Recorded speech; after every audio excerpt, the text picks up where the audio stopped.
Добрый день! Начинаем наш второй урок, который посвящен выбору иллюстраций, авторским правам и способам продажи схем. Правильно выбранная иллюстрация – это половина успеха. Конечно, если вы выбираете иллюстрацию только для себя, она может быть абсолютно любой. Но если вы хотите использовать схему в коммерческих целях, нужно подойти к выбору более ответственно и обратить внимание на сюжеты, которые пользуются популярностью среди вышивальщиц. Для этого вы можете, к примеру, посетить группы других дизайнеров и посмотреть наиболее популярные сюжеты, или посетить группу, куда вышивальщицы выкладывают свои готовые работы, и также их проанализировать. Кроме того, далеко не любая иллюстрация может быть использована в коммерческих целях, да и вообще использована. Этот момент крайне важно учесть. Так где взять иллюстрацию? Первое. На бесплатных фотостоках, где разрешено коммерческое использование. Например, один из популярных на данный момент – это Pixabay. Там можно найти массу красивых картинок, вот, к примеру. Но на первых этапах рекомендую выбрать иллюстрацию попроще. В идеале это небольшая картинка в интересной цветовой гамме с небольшим количеством мелких деталей. Второе. Картины, которые перешли в общественное достояние. Если с момента смерти автора прошло более 70 лет, то, согласно закону многих стран, в том числе России, его работы переходят в общественное достояние. В качестве примера можно привести Леонардо да Винчи, Винсента ван Гога, Ивана Константиновича Айвазовского, Алексея Кондратьевича Саврасова, Валентина Александровича Серова, Ивана Ивановича Шишкина.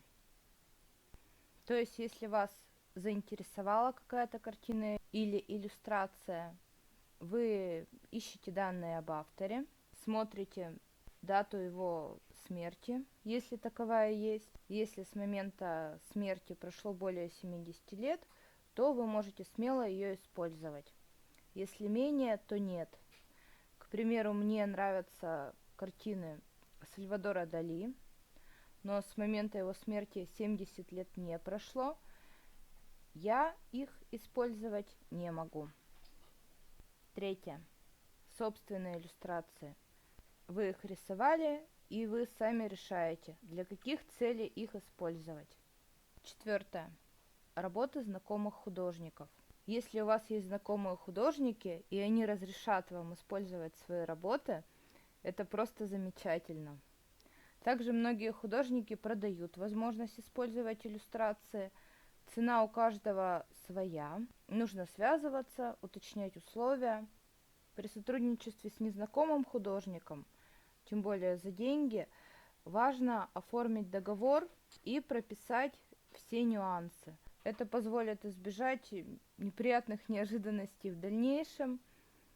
То есть в договоре будут указаны данные о сторонах, данные о конкретном произведении, сроки использования, год, два, бессрочно, эксклюзивное или не эксклюзивное право, то есть только вам позволяют или еще кому-то, это тоже важно, и иные моменты. Пятое. В других источниках, но только при условии, что на иллюстрацию не было наложено ограничений, и они распространяются под соответствующей лицензией. О видах лицензии мы поговорим прямо сейчас. Сейчас существует несколько видов лицензии. После того, как вы выбрали изображение, иллюстрацию, вам нужно понять, к какому именно типу она относится.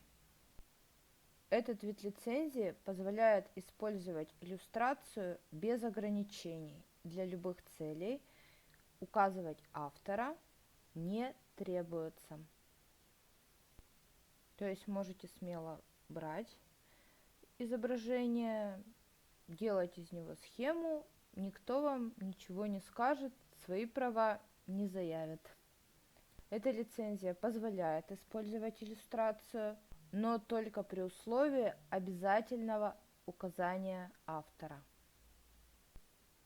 Эта лицензия также позволяет использовать иллюстрацию, но только при соблюдении условий, которые определил автор. То есть изначально вам нужно понять, какие именно условия, определить, можете ли вы их соблюсти или нет, а потом уже принимать решение о том, брать ее в работу или нет. Эта лицензия допускает использовать иллюстрацию, но только для некоммерческих целей. Если иллюстрация защищена этой лицензией, то создать схему на ее основе не получится, потому что она не допускает создания производных, в том числе схем для вышивки крестом. Если, конечно, вы хотите сделать схему лично для себя, пожалуйста, запретить вам никто не сможет, никто об этом не узнает. В завершение хочу рассмотреть еще один важный вопрос, касающийся мест продажи схем. Предлагаю вам несколько вариантов мест для продажи готовых схем. Группы в социальных сетях. Многие дизайнеры для продажи схем организуют группы в социальных сетях, ВКонтакте, Одноклассниках, Фейсбуке и так далее, куда посетители заходят, приобретают схемы, подписываются, принимают участие в различных конкурсах, марафонах. Конечно, группу нужно раскрутить. Сделать это можно разными способами. Через размещение рекламы, размещение бесплатных схем в группах по вышивке, участие в конкурсах дизайнеров и так далее.